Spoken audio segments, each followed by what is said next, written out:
जो माँ बाप को धोखा देते हैं वो किसी के साथ वफा नहीं कर सकते इस रूहे ज़मीन पर। जिसने आपको पैदा किया है, आपके लिए मेहनत की है, और कितनी मेहनत की है वो रोज़े क़यामत में आपको पता चलेगा। और वो छोड़कर आप गंदे कामों में मुलविस हो रहे हैं। लोग तड़प रहे हैं एजुकेशन के लिए, काश मुझे मौका मिल जाए तो मैं स्कूल जाऊं, मैं कॉलेज जाऊं। लेकिन अल्लाह ने आपको स्कूल भी भेजा, कॉलेज भी भेजा, यूनिवर्सिटी भी भेजा, लेकिन आपने कभी फोकस नहीं किया एजुकेशन पर। याद रखो नौजवान बच्चों, ये गुनाहों से आपने बचना है। अपने वालिदैन को धोखे में मत रखें। पहला जो रोल होता है आपका, जिंदगी का पहला सब्जेक्ट है वो बेटा और बेटी, उसमें आपने 100 मार्क्स ले आने हैं। ले आओगे आप लोग 100? तो जिना नहीं करना है आपने, गुनाह नहीं करना है आपने। मैं अश्योरेंस के साथ कह सकता हूँ, पिछले 500 साल में जितने लोगों ने जो गुजर गए, गुनाह को लेकर तसव्वुर भी नहीं किए कभी कि ऐसा गुनाह हम कर सकते हैं। आज के नौजवान 100 बच्चे मिलकर 10 मिनट में मोबाइल में कमरों में बैठकर वो गुनाह कर डाले हैं। जो 500 साल में जो लोग सोचे भी नहीं, तसव्वुर भी नहीं किए, वैसे तमाम गुनाह आज मोबाइल के ज़रिए से हो रहे हैं। जो मोबाइल हाथ में नौजवान बच्चे थामे हैं, मैं उसको मोबाइल नहीं कहता हूँ, मैं उसको कैंसर कहता हूँ। वालिदैन उनके हाथ में कैंसर की डिजीज़ को थामा है। ये लो बेटा अपने करियर को तबाह कर लें, ये लो बेटा आने वाली नस्लों को तबाह कर लें। और ये मोबाइल हाथों में थाम कर न जाने कितने नौजवान बच्चे आज डिस्ट्रैक्टेड हैं, पढ़ाई से दूर है। रिसर्च कहता है कि अगर कोई बंदा 3 घंटे से ज़ायद मोबाइल इस्तेमाल करता है, उसका स्क्रीन टाइम 3 घंटे हैं, तो फिर उसको बीमारी है, उस बीमारी का नाम है एडिक्शन। और जो बंदा एडिक्टेड हो जाता है फिर वो कहीं का नहीं रहता है, वो नस्लें खराब हो जाती है उसकी। 2 महीने पहले जो वर्कशॉप मेरा हैदराबाद में हुआ, एक 8th स्टैंडर्ड का बच्चा ट्रेनिंग लेने आया था कोई स्टेट से। वो स्टेट का नाम भी नहीं बताना चाहता हूँ मैं, उस स्टेट को बदनाम भी नहीं करना चाहता हूँ, क्योंकि हर स्टेट में अच्छे बुरे लोग होते हैं। उस बंदे के बाप ने बताया कि मेरा बेटा 8th स्टैंडर्ड में है और इसका स्क्रीन टाइम 17 घंटे हैं। कितने हैं? 17 घंटे रोज मोबाइल देखता है। एक नौजवान बच्चा आया, यतीम था, उसका बाप का इंतकाल हो गया था। 4-5 एकड़ जमीन थी, 4-5 एकड़ जमीन थी। वो जमीन बेचकर नशा करने लगा। दिन में 70 सिगरेट पिया करता था। हमने 1 महीने में उसको 7 सिगरेट पर लाकर छोड़ा। वो 7 को हम 0 भी कर सकते थे, लेकिन वो अकड़ के वहीं मर जाता था। कोई बंदे को एक साथ नहीं छोड़ सकते, टैपर करने के लिए कम कम करना होता है। तो 70 सिगरेट नौजवान बच्चे पी रहे हैं, 17-17 घंटे मोबाइल देख रहे हैं। जिंदगी तबाह कर लोगे, आंखों में कैंसर आ जाएगा। वालिदैन को चाहिए कि आप अपने बच्चों के साथ बैठे वो पढ़ते वक्त में। मेरे एक दादी का किस्सा सुनाता हूँ, बारिश होने दें, थोड़ा सा भीगे, जोश आएगा इंशाअल्लाह। मैं जब 10वीं जमात में था, 40 बच्चे पढ़ते थे मेरे क्लास में और मेरा रैंक आता था 25-25। मुझसे 24 बच्चे अच्छा पढ़ते थे और कभी 55%, कभी 60% आते थे मुझे, कभी 55, कभी 60% आते थे। मेरी दादी कभी स्कूल नहीं गई, ए के बाद बी नहीं मालूम था मेरी दादी को, बी के बाद सी होता है ये नहीं मालूम था मेरी दादी को, लेकिन बोर्ड एग्जाम मेरा था ये मालूम था। सिर्फ बोर्ड एग्जाम के 3 महीने कबल, 90 दिन पहले से आपने मुझे रात में 3 बजे जगाना शुरू किया, 6 बजे तक 3 घंटे वो चेयर, 2 चेयर रखती, एक चेयर पर वो बैठती और एक चेयर पर मुझे बिठाती और कहती पढ़ाई करो। अब 6 बजे तक मैं 3 घंटे रोज पढ़ता था और 3 घंटे सिर्फ रोज नहीं पढ़ता, ऐसे 3 महीने पढ़ा, 90 दिन पढ़ा, 270 घंटे पढ़ा। फिर फजर की नमाज पढ़कर मैं मैथ ट्यूशन पढ़ने जाता था और उसके बाद बोर्ड एग्जाम दिया तो मुझे 55% से 82% आया। उस जमाने में 82% यानी 95 के बराबर है। और क्लास में मैं थर्ड बेस्ट स्टूडेंट था। 25 नंबर से जाकर मेरा कहाँ तीसरे नंबर पर मैं। तो जब मैं रिपोर्ट कार्ड लेने स्कूल पहुंचा, जो टीचर्स ने मुझे पढ़ाया वो टीचर्स ने तंज किया मुझ पर। वो तंज क्या कहकर किया, तूने जरूर चीटिंग की होगी एग्जाम में, वरना तुझे थर्ड रैंक कैसे आता है, हमेशा 25 आता तुझे। मेरी दादी ने अबू आसिम साहब वो काम किया जो मेरे पूरे स्कूल के टीचर्स नहीं कर पाए। और वो दादी जिनको ए के बाद बी नहीं पता था, आज बैठते हैं सारे औरतें पाकिस्तान की सीरियल्स देखते बैठते हैं कि रमजान में मुझे यही यही यही ड्रेस लेना है। आप बताएं, मूवीज देखते हुए, इंस्टाग्राम देखते हुए माएं बैठी हुई हैं। आज तमाम माओं से, तमाम दादियों को मैं अपील करता हूं कि मेरी दादी जैसा आप काम करें और एक मुनव्वर जमा आपके घर से भी निकलेगा इंशाअल्लाह। जितने दादियां हैं, एग्जाम से सिर्फ 3 घंटे कबल, 3 घंटे पहले आपने मेहनत की है, 3 महीने तक, तो ऐसा रिजल्ट आया है। आप लोग, आपको पढ़ाई नहीं भी आती है तो आप अपने बच्चों के साथ बैठकर सिर्फ देखते रहिए उन्हें। जैसे वालिदैन को देखना भी इबादत है। हर गरीब हज नहीं कर सकता है, उम्रा नहीं जा सकता है, और जिनके पास पैसा है वो पैसे से उम्रा तो कर सकते हैं, लेकिन उम्रा कबूल हो रहा है कि नहीं हो रहा है कोई गारंटी नहीं है। हज कबूल हो रहा है नहीं हो रहा है कोई गारंटी नहीं है। लेकिन आपके घर में बाप है और वो कमरे में सोया पड़ा हुआ है, सो रहा है, और आप बाप को देखकर मुस्कुरा रहे हो, मकबूल हज का सवाब है और ये रोज पा सकते हो सवाब आप। जो लोग मशक्क़तें कर कर हज पर जाते हैं, कबूल होता है नहीं होता है कोई गारंटी नहीं है, लेकिन याद रख लें आपके घर में आपके वालिद है, सिर्फ मुस्कुरा कर देखें आप, इबादत है। इसको इबादत समझकर आप, मैं माओं से इल्तिजा करता हूं, क्लास में स्कूल से आने के बाद रोजाना 3 घंटे आप अपना मोबाइल ऑफ कर लें, लॉकर में डाल दें। मेरी दादी की तरह बस कुर्सी पे ऐसा बैठे रहें और देखते रहें, नजर रखें बस। इंशाअल्लाह आपके घरों से डॉक्टर APJ कलाम पैदा होगा, आपके घरों से इंशाअल्लाह मौलाना अबुल कलाम आज़ाद आएंगे, आपके घरों से फिर top business entrepreneurs Ratan Tata फिर से पैदा होना शुरू हो जाएंगे इंशाअल्लाह। ये वालिदैन का बड़ा किरदार होता है, वालिदैन बहुत बड़ा रोल अदा करते हैं। एक बात कह के मैं मेरी बात को ख़त्म करता हूँ। मेरी एक स्टूडेंट है राजस्थान की, उसको एक बीमारी है, बोन वाली बीमारी। वो ऐसी बीमारी, गिर जाते तो हड्डी टूट जाती। उसकी 7 दफा हड्डियां टूट गए थे पैर के। कितनी दफा बोले जोर से? 7। और 17 ऑपरेशन हुए थे पैर के। और वो बौनी थी, राजस्थान के छोटे गांव में रहा करती थी। तो उसके खानदान में उसके बच्चे वगैरह, भाई बहन, सबको यही बीमारी, जो बौने बौनियां होते ना छोटे छोटे हाइट के, सबको वही बीमारी थी। जल्दी बात खत्म करता हूं, सुन लें।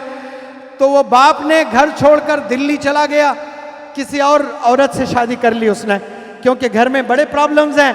तो दिल्ली जाने के बाद वो बच्ची पढ़ना चाह रही थी, लेकिन हेल्पलेस थी, बाप नहीं था तो कैसे पढ़ती। तो वो बच्ची की दादी ने अपने बाप को कहा, तूने घर तो बेसहारा छोड़कर दिल्ली चला गया, किसी औरत से शादी कर ली तूने, 4 बच्चे हैं या 3 बच्चे हैं, बेसहारा कर दिया, कम से कम एक बच्ची पढ़ना चाहती है, दिल्ली बुला ले। तो उस बाप ने उस लड़की को दिल्ली बुलाया। अब वो बच्ची गवर्नमेंट स्कूल में पढ़ने लगी, अच्छे मार्क्स लाने लगी। उसकी सौतेली बहन थी, तो सौतेली माँ ने उसमें हसद हुआ और कहने लगी कि आज से 7 बजे के बाद तू पढ़ाई नहीं करेगी, बिजली की बिल बड़ी जम के आ रही है, तूने पढ़ाई नहीं करना है, 7 बजे से कोई लाइट नहीं चलेगी। तो वो बंदी सुबह 4 बजे उठकर पढ़ती और अच्छे मार्क्स आते, और माँ में और हसद होती और जुल्म करने लगती है। तो फिर उसके पास 2 चॉइस थे, इतना जुल्म करने लगी अब वो सह नहीं पा रही थी। तो लड़की के पास में 2 चॉइस थे, या तो राजस्थान वापस चले जाएं या फिर कुछ नया कदम उठाएं। उसने राजस्थान वापस नहीं गया, यमुना विहार के स्लम्स में जाकर 9th स्टैंडर्ड की बच्ची अकेली स्लम्स में रहकर, अकेले स्लम्स में रहकर वो पढ़ाई करने लगी। ट्यूशन पढ़ाते हुए वो 20-30 रुपए कमाते हुए अपने महीने का गुजारा करती थी। उसने 10th पास किया, उसने 11th पास किया, उसने 12th पास किया, उसने ग्रेजुएशन भी करना शुरू किया। और वो अपने इंटरव्यू में बता रही थी कि मैं रोटी बनाती थी और सालन नहीं बनाती थी, पैसे नहीं होते थे, वक्त नहीं होता था, पढ़ने में वक्त जाता था। 3-3 दिन तक वही सूखे रोटी पानी में डुबो कर खाती थी, पानी में डुबो कर खाती थी। वो मेरा पर्सनालिटी डेवलपमेंट वर्कशॉप अटेंड की है, वो टॉप की स्पीकर बनी, कोरिया गई है 3 दफ़ा, जापान 1 साल की लीडरशिप ट्रेनिंग ली है। उसके बाद 2016 में उस लड़की ने यूपीएससी का एग्ज़ाम लिखकर पहले अटेम्प्ट में वो आईएएस ऑफिसर का एग्ज़ाम कामयाब किया उसने। उसके साथ कोई नहीं थे। यमुना विहार के स्लम में नौजवान अकेली बच्ची ट्यूशन पढ़ाते हुए, जिसके 17 सर्जरीज हुए हैं, 7 फ्रैक्चर्स हुए हैं, अकेली तन्हा बच्ची मेहनत करके आज टॉप ऑफिसर बनी है। आपको अल्लाह ने हाथ दिए हैं, पैर दिए हैं, स्कूल जाए, आप भी आईएएस ऑफिसर बन सकते हैं। ऐसे न जाने कितने एग्जाम्पल्स हैं। 2008 में मैंने पढ़ाना शुरू किया तो एक ऑस्ट्रेलिया का एक बंदा, बड़ा टॉप का मोटिवेशनल स्पीकर, उसको इंडिया बुलाने की बातें चल रही थी। उस ज़माने में वो एक दिन के 25 लाख रुपए डिमांड करता था। ये अलग बात है कि मुनव्वर जमा कोई डिमांड नहीं करता है। इंडिया में पूरा इंडिया घूमा हूं, 1 रुपया भी मैं नहीं लेता हूं। अबू आसिम साहब को अल्लाह सुब्हानहू तआला ने शोहरत दौलत से नवाजा। मैं 20 लाख मेरी फ़ी कहता तो वो 25 लाख देते मुझे। लेकिन मैंने अबू आसिम साहब से कहा, अबू आसिम साहब मैं आऊँगा आपके पास में। वो 1 साल से मुझे फ़ोन किए जा रहे थे, मैं टाल रहा था, मसरूफ़ था, लेकिन आपको मैंने बताया जब भी आऊँगा 1 रुपया भी नहीं लूँगा और मेरे ही फ्लाइट से मैं आऊँगा। मैं बोलने के पैसे नहीं लेता हूँ। लोग 20-20 लाख रुपए देते हैं मोटिवेशनल टॉक्स के, मैं नहीं लेता हूँ। वो बंदा 25 लाख रुपए लेता था और वो सही करता था लेकर।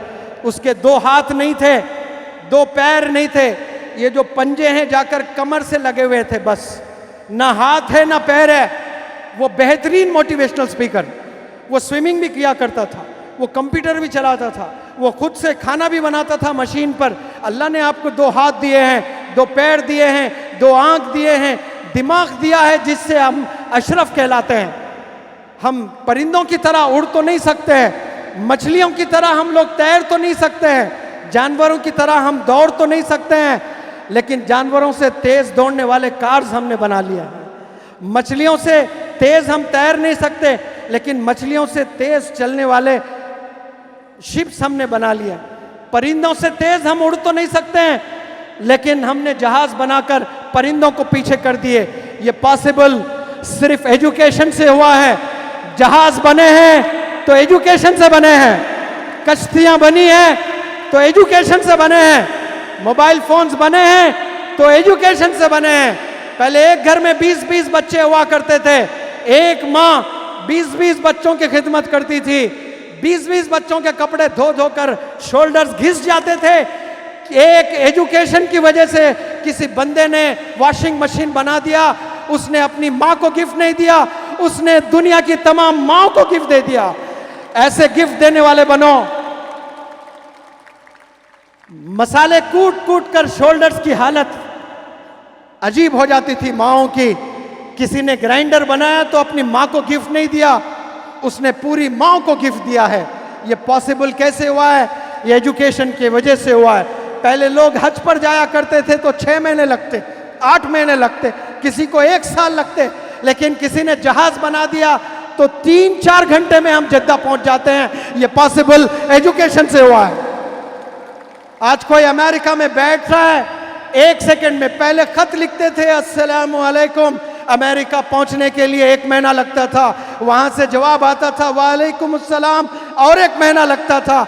किसी ने मोबाइल इजाद किया, अस्सलाम वालेकुम, उसी नेक्स्ट मूवमेंट में वालेकुम अस्सलाम जवाब आता है। ये एजुकेशन से हुआ है। आप लोग एजुकेशन छोड़कर पैसे के पीछे मत भागे, आप लोग एजुकेशन के पीछे भागे, इंशाल्लाह पैसा आपके पीछे दौड़ता चले आएगा। मैं आप सब लोग से इल्तिजा करता हूं, कामयाबी सिर्फ और सिर्फ एजुकेशन में है। बच्चों को खूब पढ़ाएं और बच्चों पे नजर रखें। आप लोग ऐसे नहीं कि बच्चों को स्कूल भेज रहे हैं, बच्चों पर नजर रखें, टीचर्स को गिफ्ट दें, टीचर्स के लिए दुआएं करें। मैं हर रोज जब से कोरोना आया है 2021 से 2024 तक मेरी क्लासरूम में मैं कदम रखता हूं, तो 2 रकात सलातुल हाजत नमाज पढ़कर वो स्टूडेंट्स जो ज़ेर तालीम है, वो स्टूडेंट्स जो माजी में मुझसे पढ़े, वो स्टूडेंट्स जो मुस्तकबिल में मुझसे पढ़ने वाले हैं, उनके लिए, उनके तमाम फैमिली मेम्बर्स के लिए, सबके लिए मैं हिफाजत की और कामयाबी की दुआएं करके मैं क्लासरूम में ख़दम रखता हूँ। आज गोवंडी में आकर बारिश में भीगते हुए मैंने स्पीच दी है। मेरे दोस्त शाहनवाज भाई के घर में मैंने दाल रोटी खाकर 2 रकात सलातुल हाजत नमाज पढ़कर आप लोग की कामयाबी की दुआ मैंने की है, आप लोग के मुस्तकबिल के लिए दुआ मैंने की है, इस प्रोग्राम की कामयाबी के लिए मैंने दुआ की है। अबू आसिम साहब बड़े घबरा रहे थे, 4-4 दफ़ा बोल रहे थे बारिश हो जाएगी। मैंने कहा बिल्कुल नहीं होगी सर। वो कह रहे हैं बादल मंडरा रहे हैं, अंधेरा अंधेरा सा लग रहा है, ये देखो कैसा उजाला है गोवंडी में। सब लोग अपनी मोबाइल लाइट थोड़ा ऑन करके उजाला दिखाइए। अबू आसिम साहब को थोड़ा सा मैं स्टेज पर बुलाता हूँ, अपने लाइट्स ऑन करके, अपने लाइट्स ऑन करके, अपने लाइट्स ऑन करके, अपने लाइट्स ऑन करके अबू आसिम साहब को दिखाइए कि हम तूफानों से डरने वाले नहीं हैं, हम तूफानों से डरने वाले नहीं हैं। मेरे साथ बोले सब, हम तूफानों से डरने वाले नहीं हैं। तो फिर क्या है? बोले हम तूफानों से लड़ने वाले हैं। मंजिल से आगे बढ़कर मंजिल तलाश कर, मंजिल से आगे बढ़कर मंजिल तलाश कर, मिल जाए तुझको दरिया तू समंदर तलाश कर। हर शीशा टूट जाता है पत्थर की चोट से, पत्थर ही टूट जाए वो शीशा पैदा कर। ये जोश नौजवानों में होना चाहिए। सजदों से तेरे क्या हुआ, सदियां गुजर गई। सजदों से तेरे क्या हुआ, सदियां गुजर गई। दुनिया तेरी बदल दे वो सजदा तलाश कर। एक ऐसा भी सजदा कर ले जो तेरी दुनिया बदल जाए। मैं अबू आसिम साहब को शुक्रिया अदा करता हूँ। ऐसी बेहतरीन ऑडियंस आपने दी है माशाल्लाह। ऐसा ज़बरदस्त जोश, बारिशों से लड़े हैं, भीगते हुए नौजवान, बच्चियाँ, औरतें सब यहाँ पर 2-3 घंटे में माजिरत भी चाहता हूँ, आधा घंटा मुझे आने में देर हुई है। हैदराबाद में पढ़ा कर मैं आया, फिर मेरी नमाजें भी बाकी थी, मुझे नमाजें भी पढ़ना था। और एडिशनल डीजी साहब भी आए हैं, मैं सल्यूट करता हूँ एडिशनल डीजी साहब को। और मैं एडिशनल डीजी साहब से इल्तिजा करता हूँ, मुझे पता चला है कि आप ज़बरदस्त मोटिवेशनल स्पीकर है, आपके मुंह से मुझे डर भी लग रहा है, थोड़ा दूर ही रहता हूँ, लेकिन आपको सल्यूट करते हुए रिक्वेस्ट करता हूँ, ये नौजवान, ये बच्चे बच्चियाँ, ये औरतें, ये सब आपके हैं सर। इन्हें एक मार्ग दीजिए, एक डायरेक्शन दीजिए, एक मोटिवेशन दीजिए। जी प्रकाश सर, कृष्ण प्रकाश सर, आप हमेशा प्रकाश रहें, आबाद रहें, कामयाब रहें, आपकी सेहत बेहतरीन रहे। A big round of applause for great officer. Thank you so very much. आली जनाब मुनव्वर जमा साहब, आली जनाब